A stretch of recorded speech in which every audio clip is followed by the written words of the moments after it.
What's up, guys? Happy Saturday, the last Saturday of the year. I cannot believe it. Literally, tomorrow is the last Sunday of the year. Tomorrow is New Year's Eve, guys. Let me know what you guys are going to do. Are you guys going to have a party? Are you guys going to eat popcorn, candy, junk, whatever? Get high, drink, whatever. Don't get high. If you're a kid. If you're an adult, have fun. Are you going to get totally wasted? If you're an adult, get wasted. And here we have some sweet tea. And my coldest water bottle. Cody water bottle. Okay, so yesterday I made some ground turkey and I added some cheese and ketchup. And then I have some sourdough bread and it got a little bit of ketchup on the back. And we're going to talk. So let's say grace. Dear God, bless this food and pray that we have a good day. In Jesus' name, amen. All right, guys. So today's topic that we're going to talk about. Thank you for loving my story time. Certain people that loved it, guys. Thank you, thank you, thank you, thank you. Um, I had to like, anyways, I'm not going to talk about that because that person doesn't want to be on social media, so I'm going to keep it to myself. Um, but let's just say I had a shitty night last night. A really, really, really, really shitty night. But it is what it is.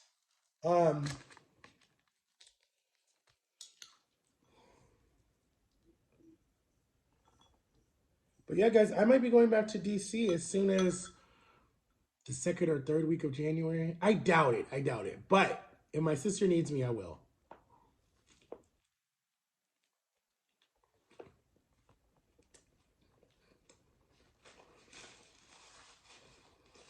But I don't think she will. I don't think she will. My parents could just stay longer. That's what they should do. But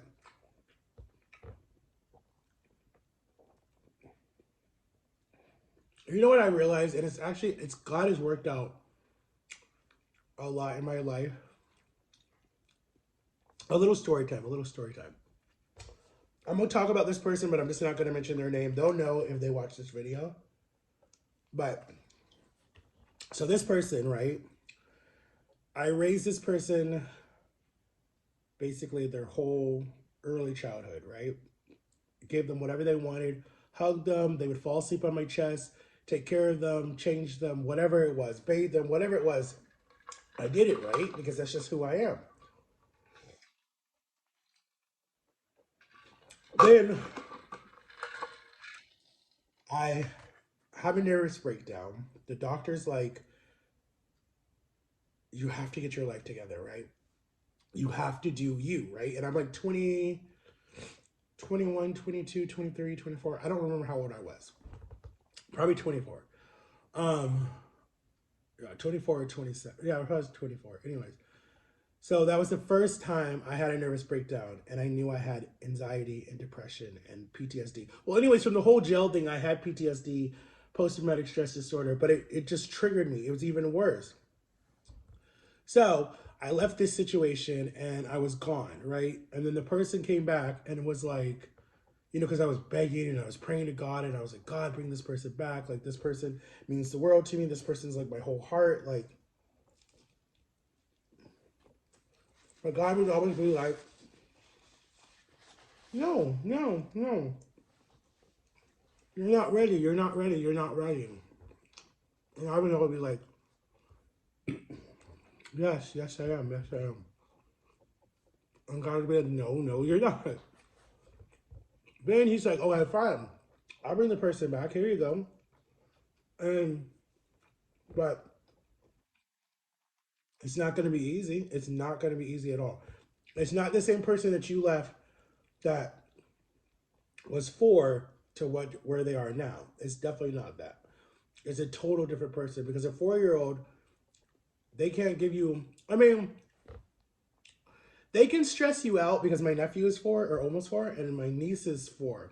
They can stress you out in the way of like whining, throwing tantrums, not going to sleep when you tell them to, not cleaning up behind themselves. Um, you're still potty training at that age. They're very clingy at that age. So there's a lot of stress that's still in there. And then they need 100% supervision. No, they can never be by themselves. Well, even the other age too, definitely. There's still that all of that can still apply to a teenager, 100%. But the deal is with, well, I guess it could go both ways. Because even with a 4-year-old to a teenager, they're still, their brain is still like it's still growing. So they're still learning like who they can trust, who they can't trust. Are they scared of certain things? Are they not scared of certain things? Are they having problems at nighttime sleeping, like, or whatever it is? So I know when I was growing up and when I was like 4 to 14, I know for a fact that something was happening to me and I blocked out all of that. And literally, your brain does that to protect yourself. I blocked out a lot of stuff because something was happening to me and I just didn't want to be reminded of it. So basically, my whole childhood was stolen from me. Um, and I was very angry. I was such an angry teenager. Like, my anger was so bad that my mom called the cops on me like 6 or 7 times.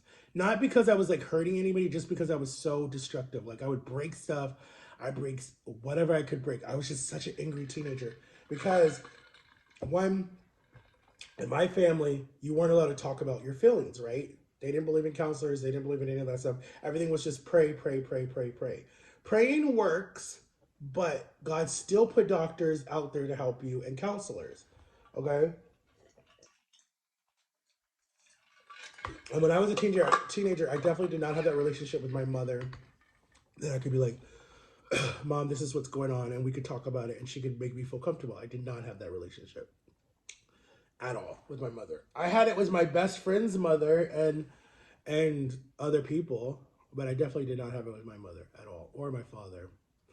Only my two sisters I had it with. My two brothers, no, I did not have that with them. Um, I wasn't even really around my two brothers,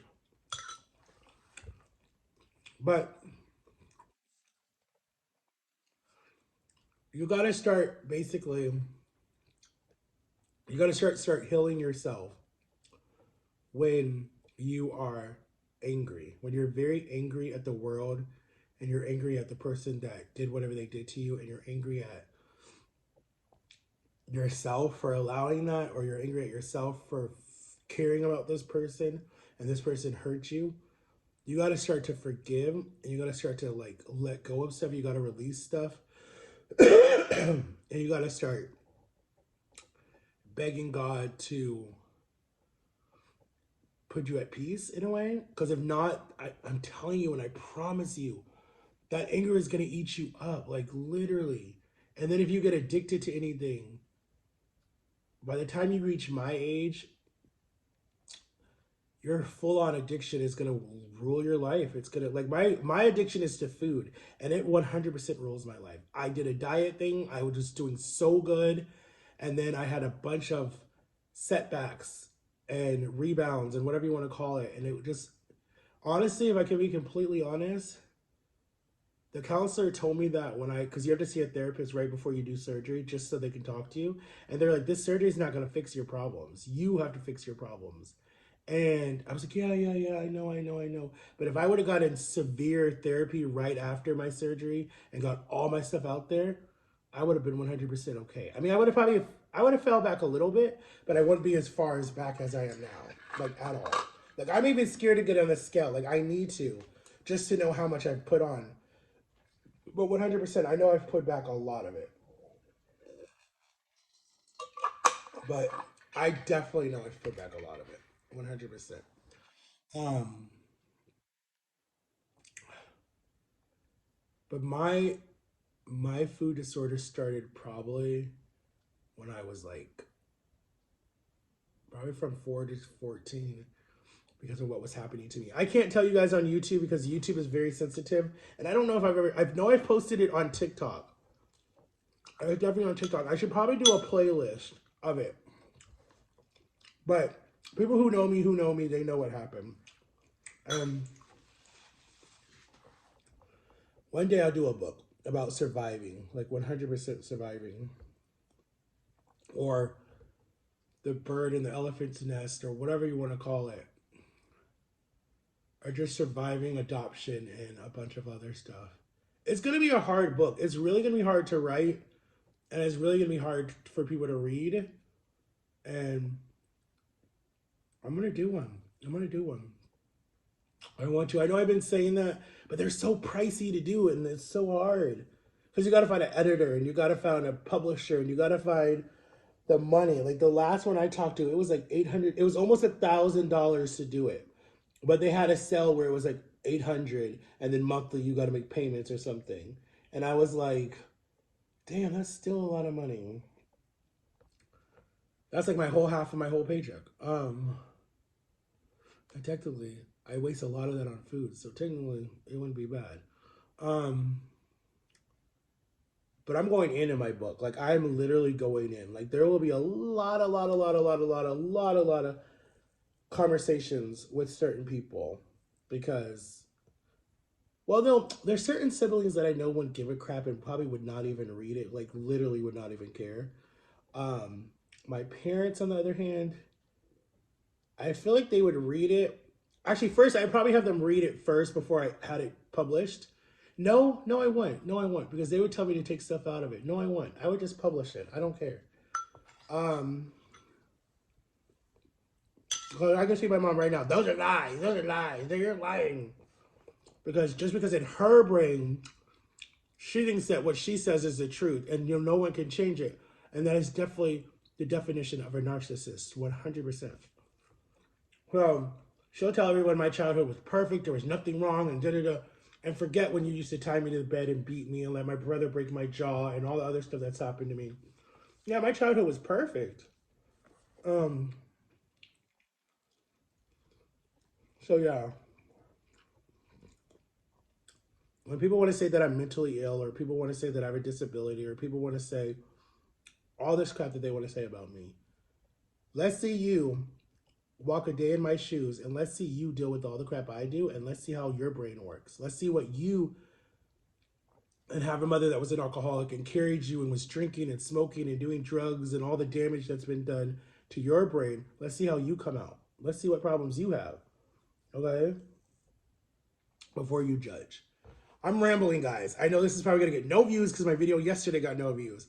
But I love you guys. It's the last Saturday of the year. And I'm going to post another video tomorrow on New Year's Day. And I might go live. Go to my TikTok shop. Get all that stuff, guys. Go make you some ground turkey just like this. It was really good. Make sure to like and subscribe. Thank you for 1,000 views on my channel. My watch time is doing good because I'm posting weekly, guys. So I'm going to post all next week in the first week of the new year. And go do some mukbangs with my friends. And we'll have fun. And I'm not mentioning my son on here no more. He doesn't want to do social media. I'm good. But I love you guys. Peace.